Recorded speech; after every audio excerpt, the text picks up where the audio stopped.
Hello, this is the Cadence portion of the audition. You should be able to find the PDF of the Cadence in the Google Classroom. It's called Revolution. Might be one that we use this year. It's pretty short and sweet and easy to learn, easy to put together. I'll go through the snare drum part first. And so at the very beginning, so you'll track just the top line through the snare part. Starts out with a 5-stroke roll, have some flam and accent patterns, and then some 16th note triplets.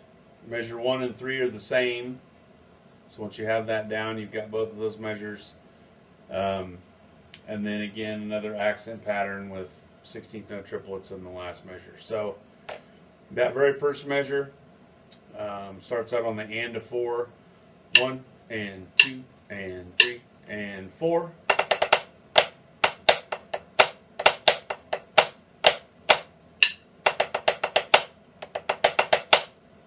So that's the first 2 measures actually. And I did a click on the rest just to kind of feel the time there. That's not something that you have to do. And then try to get the crescendo in there if you can as well. So here's the first 2 measures again. 1 and 2 and 3 and 4.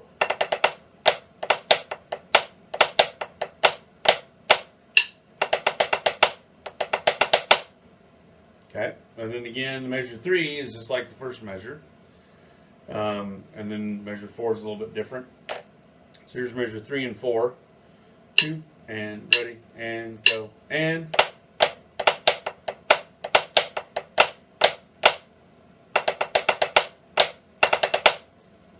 Okay, one more time. Measure 3 and 4. 2 and ready and go and.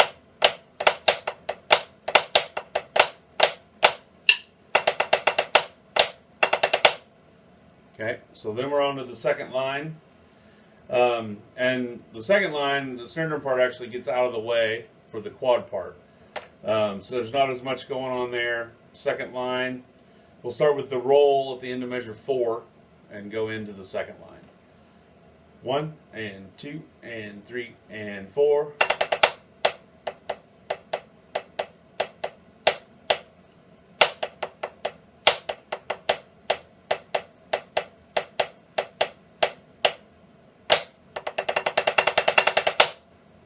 Okay, so that second line again. 2, 3, 4. And 2, 3. And.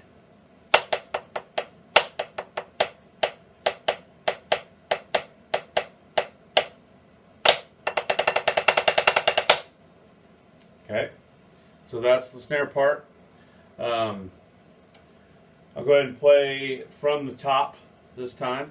And again, just like on the warm-ups, your tempo needs to be a tempo that you can play nice and clean, and not worrying about going too fast. Clean and slow is better than fast and sloppy. So let's set up a tempo here.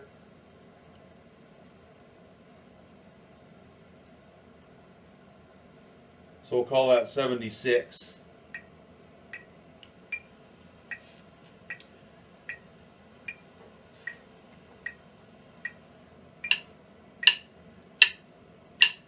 One and 2 and 3 and 4.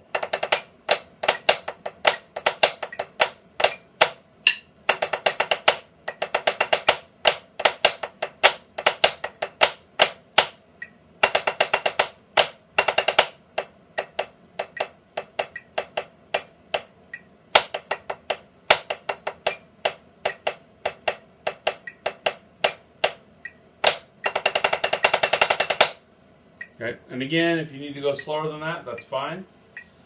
Or if you can go faster, that's fine too. Okay, so just to transition real quickly to the quad part, just so you can get an idea of how that goes.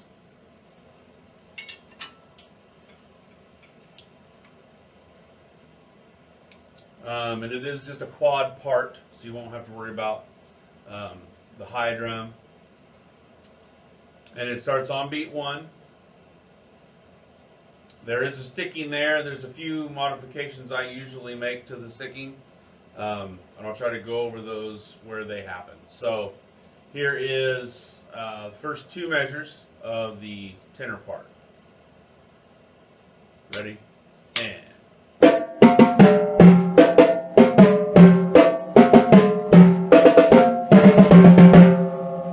Okay. Again. 2. Ready? And.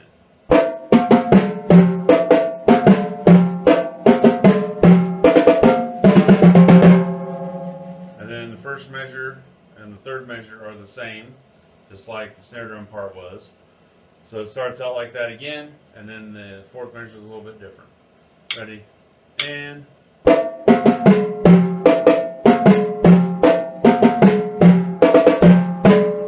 2. Again. And.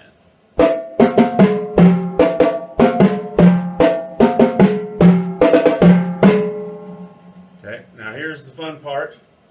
On the quad line, the second line is a little bit of a quad solo, and they do have a sticking written in there. I usually change it up a little bit, and I'll talk about that, but just so you can hear how the first two measures of that second line goes. Ready? And.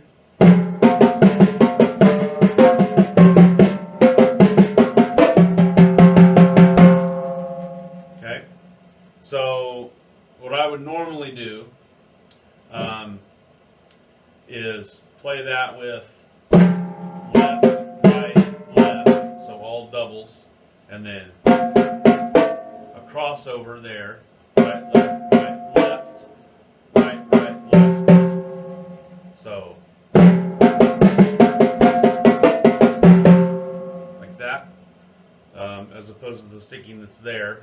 So left, left, right, right, left, left, right, left, right, left, right, right, left, left. And then the next measure would start the same way. Left, left, right, right, left, left.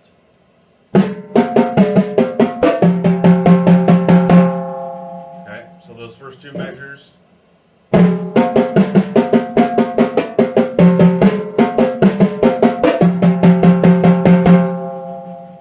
And then the last measure, same as the first measure of that line.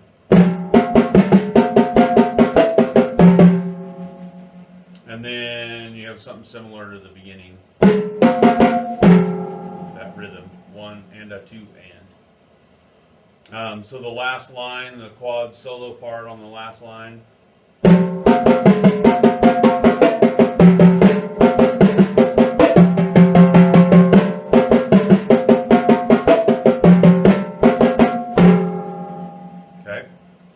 So let's play the tenor part from the top.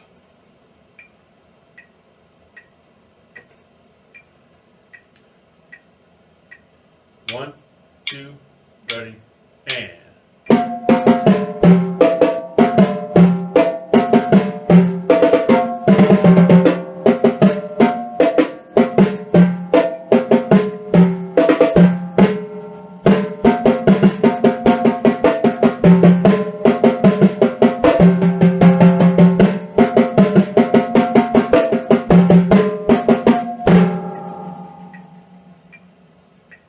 Okay, and again, I know we don't all have our own sets of tenors at home, so you can either just play that rhythm all on one drum,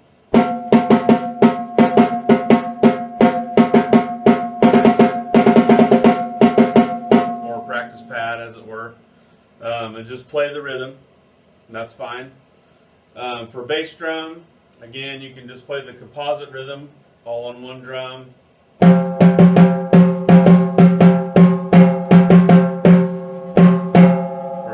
Some kind of setup if you want to try to split up the four parts, or if you wanted to just pick one drum. So let's say the second drum, which would be the second space from the top of the staff.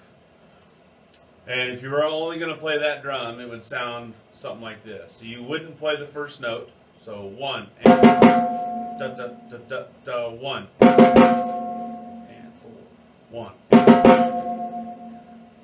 1 4 1 2, 3, 4, 1, 2, and 4, and 1, 3, 4, 1, and a 2. And I know that seems pretty simple, but when you're trying to split up with 4 bass drummers and play that composite rhythm over 4 people is where it gets really complicated. So if you can read and only play in those little spots where you're supposed to play, that's actually harder than trying to play the whole rhythm. So if you want to try out for that, that's fine.